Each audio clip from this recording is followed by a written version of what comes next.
Oh damn, Kakashi better make something.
Oh my God.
I had Ramsey out there. That nigga beat me on the ground.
privilege of covering Deion Sanders when he was a Dallas Cowboy. As I always say, he's one man I do not bet against no matter what he's doing in life. Saturday at TCU, Deion took a program that went 1-11 last year and beat last year's national runner-up 45-42 in one of the great college football games you will ever see. Deion himself joins his man Michael Irvin and I right now. Welcome, sir. God, we so happy to have you, man. Thank you. You have no idea. First of all, I love your new team, Skip. You know that. Thank you. And so do I. Just stepped there, Key, Richard. I mean, these are all my guys. You got my dream team up there, man. Dream team. Fire away, Michael. Hey, Tom, I love that, Tom, because you do, Tom. And I want people to understand that, the kind of relationship you have with everybody, and everybody on this set, of course. But Tom, what was it like for you, man, going home? Because that's home. Your boys, with your boys on that football team, they were born in that state to play in that first game. What was that like, man? Take me through the emotions of it all. I try to suppress it because you got to understand, I went way back to, I played youth football against Zimmy and some of my other guys from the Fort Worth teams, played youth baseball against those teams in Fort Worth and in high school football, and now it's full circle. And a couple of my coaches, Coach Mathis, Coach Hart, they was right with me all the way along the way. And Coach Ray came on a little later, Coach Calhoun, and just seeing this thing come full circle. And I was like, come on now, this ain't about you, baby. This is about these kids. You get out the way. You don't play no more. But it was so wonderful, Mike, and I didn't really feel it until we really got on the field. Until we really got on the field and I saw everybody in full uniform and the recruits around the perimeter, and it was time to play ball. So, Deion, is it possible that was the most satisfying win you've ever been a part of? No. Playmaker got me a Super Bowl ring.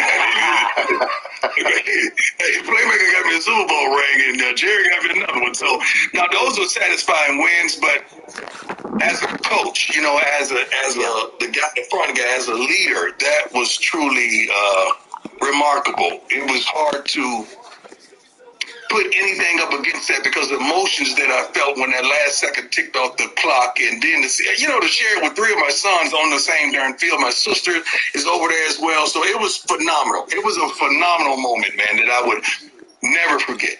Coach, that's interesting. When Skip asked you that question, you made that comparison to Super Bowls and championships. Now, that was a regular season game. Are you saying to your players, this was great, but we got championships in us?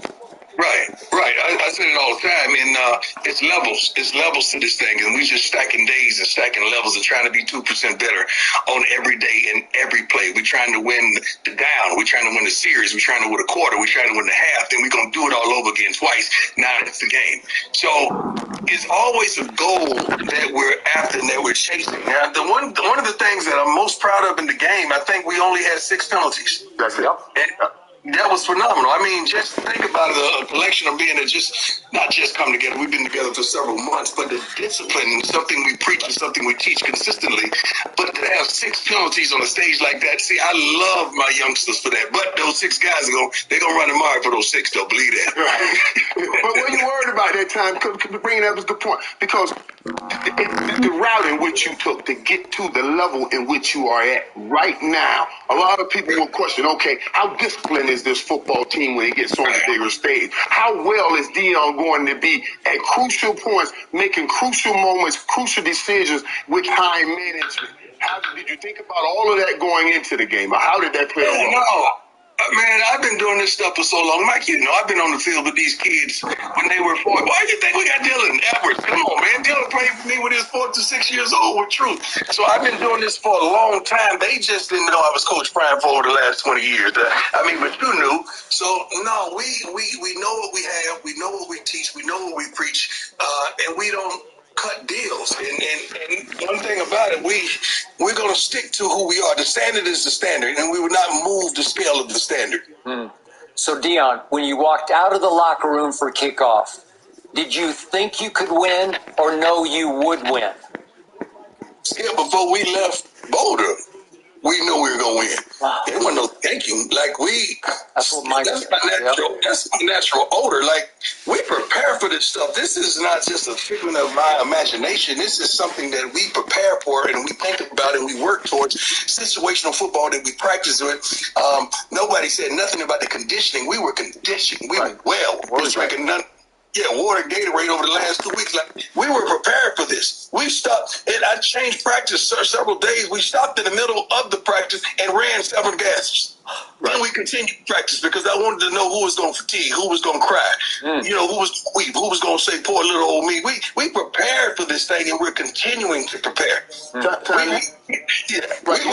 what we think, Skip. I'm sorry. That's the way we think. Wow. But people underestimate how prepared you are.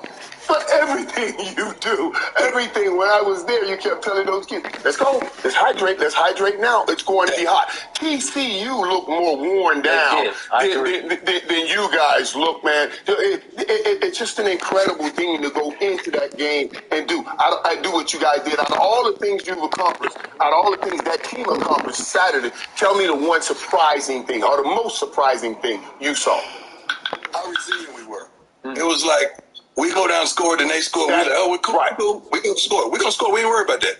And nobody flinched. Nobody was, I mean, the receivers, of course. We got some Keyshawn and some playmakers. Now, they want that ball. We heard that now a little bit on the side. My Florida boys want that ball. so we heard that a little bit, but nobody tripped, man. We knew we were going to go right down and get it done, and that's the attitude. And Jay Philly hitting a darn, what was it, 47-yard or something like that? 49. Yeah, right before halftime. Like, we didn't finish. We practiced this stuff. Like, everything you saw, it was just, we done a dress rehearsal.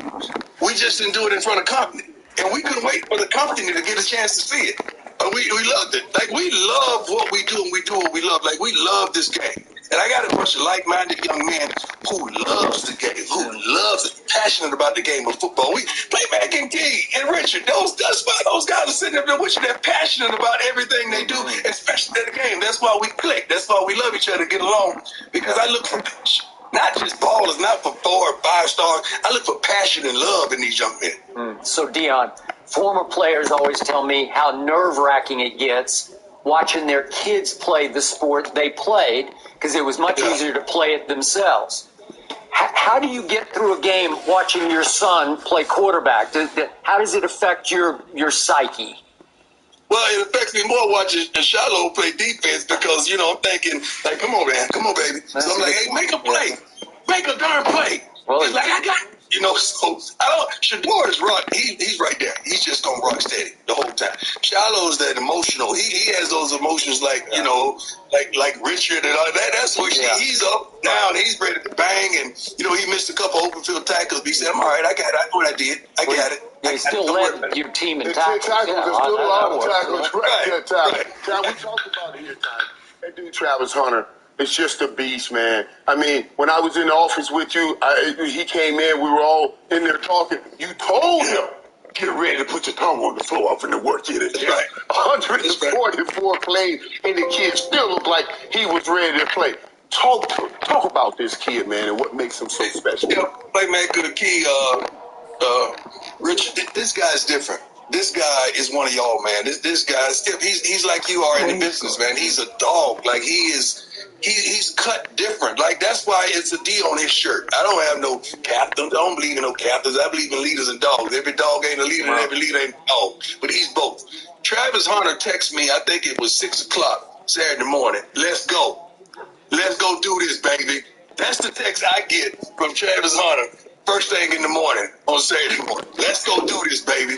So this kid is born like that. I told him last week, look, man, you're resting. I don't want to see you practicing until Friday until we get to Fort Worth. Travis was on the field Thursday trying to go both. I said, no, didn't I just tell you I don't want you practicing? So this week I said, dude, you're out to Wednesday. You're not practicing to Wednesday. You know, we had Sunday. We practiced on Sunday. If you didn't play 60% of the snaps. Monday is the whole day. We have the scouting report. We practice Tuesday, but I don't want to see him on the field until Wednesday because I understand the toil and what it takes to play both ways consistently and mentally and psychologically and physically. I understand that. So I give him a couple of days off because I know what I can count on Saturday. He's going to be there, baby. So, I promise you Dion, that. I've been going back and forth this whole show with three great players, great former players, about is Travis a corner or a receiver, corner or receiver? Which side do you fall on?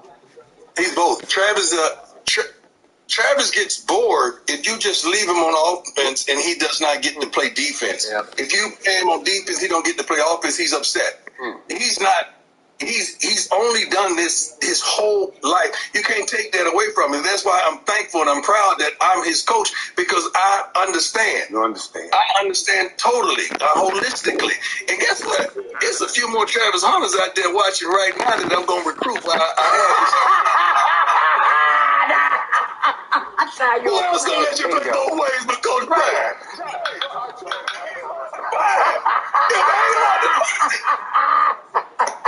I told him, I said, see, a lot of people ain't gonna let you play both ways. Tom knows, Tom wanted to. That's how we got Tom. We're gonna let you play some receiver. We're gonna let you play receiver. That's how we got him over there. So I totally understand it. Tom, This kid is Skip, let me tell you something. This kid is a first rounder on both sides of the ball. Like a first pick. He's key. Yeah. First pick.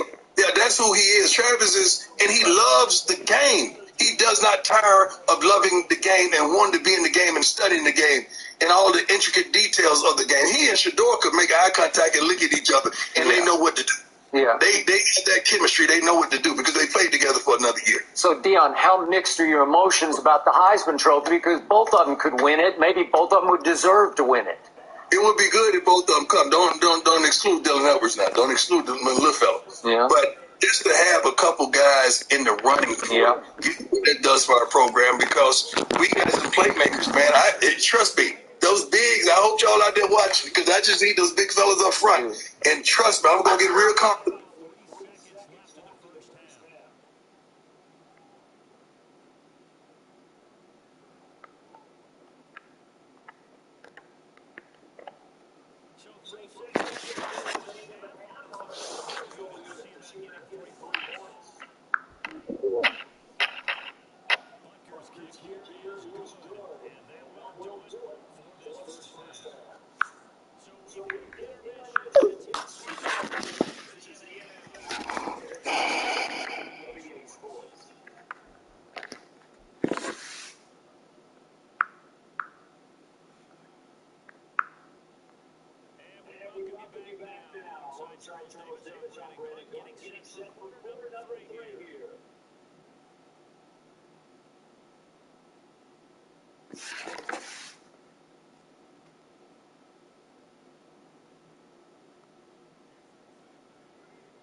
Let's get this squeak. I'm digging around.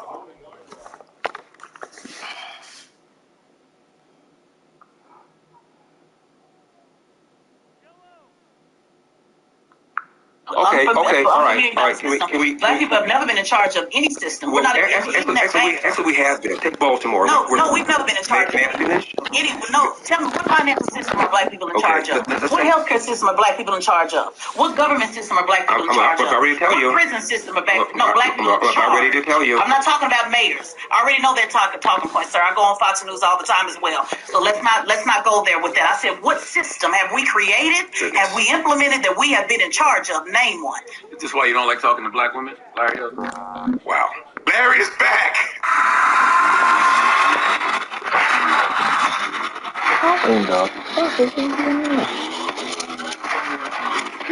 You by TatumStore.com. TatumStore.com. Get your merch at TatumStore.com. We got some brand new merch. I just showed you the one that said no liberal free zone, and then we have this one here. I think this is more of a fun shirt. That's more, like you can wear it anywhere. It's good vibes. It's not always, slapping liberals over the top of the head. We have diversity of merch on our store. So TatumStore.com. Link is in the description section. Like and subscribe to the channel. Hit the bell so you get notification anytime we're live make a video. Okay, part 2. Larry Elder is still whooping him on the Breakfast Club. I think I can make 25 videos about this. But Larry Elder is still whooping him on the Breakfast